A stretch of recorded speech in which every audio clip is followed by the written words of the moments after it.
الحمد لله نحمده ونستعينه ونستغفره ونؤمن به ونتوكل عليه ونعوذ بالله من شرور أنفسنا ومن سيئات أعمالنا من يهده الله فلا مضل له ومن يضلله فلا هادي له ونشهد أن لا إله إلا الله وحده لا شريك له ونشهد أن سيدنا وسندنا وحبيبنا ومولانا محمدا عبده ورسوله صلى الله تعالى على خير خلقه وبارك وسلم تسليما كثيرا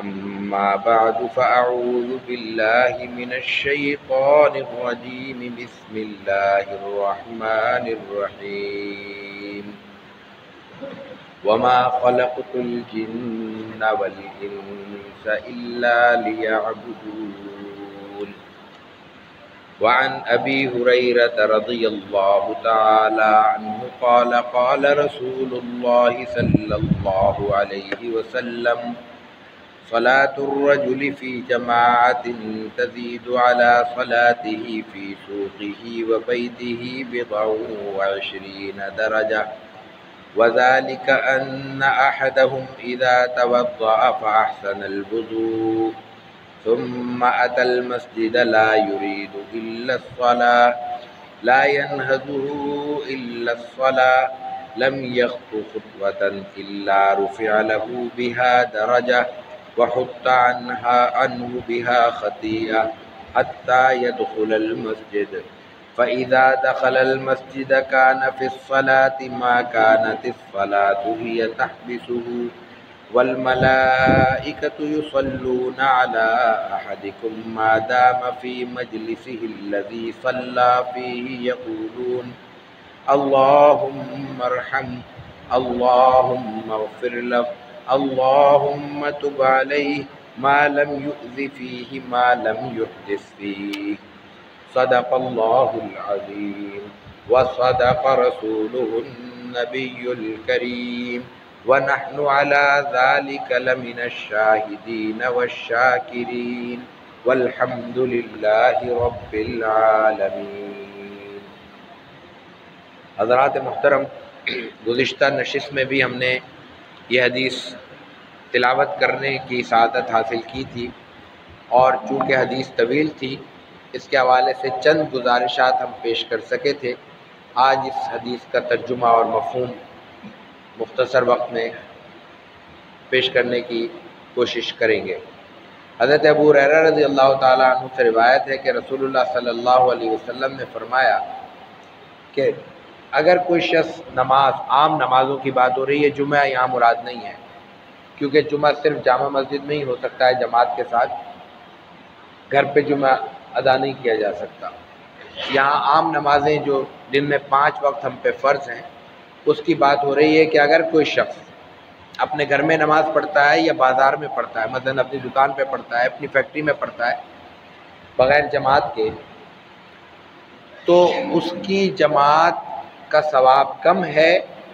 اس کے برعکس اگر وہ اپنا کام چھوڑ کر، اپنی مصروفیت یا اپنا آرام چھوڑ کر اذان ہونے کے بعد مسجد میں آتا ہے، جماعت کے ساتھ نماز پڑھتا ہے، تو اس کا ثواب حدیث کے الفاظ میں 27 درجہ، اس نماز کے مقابلے میں جو تنہا پڑھی گئی ہے، گھر میں پڑھی گئی ہے، دکان پہ یا فیکٹری میں پڑھی گئی ہے، 20 سے کچھ زیادہ درجے ثواب ہے۔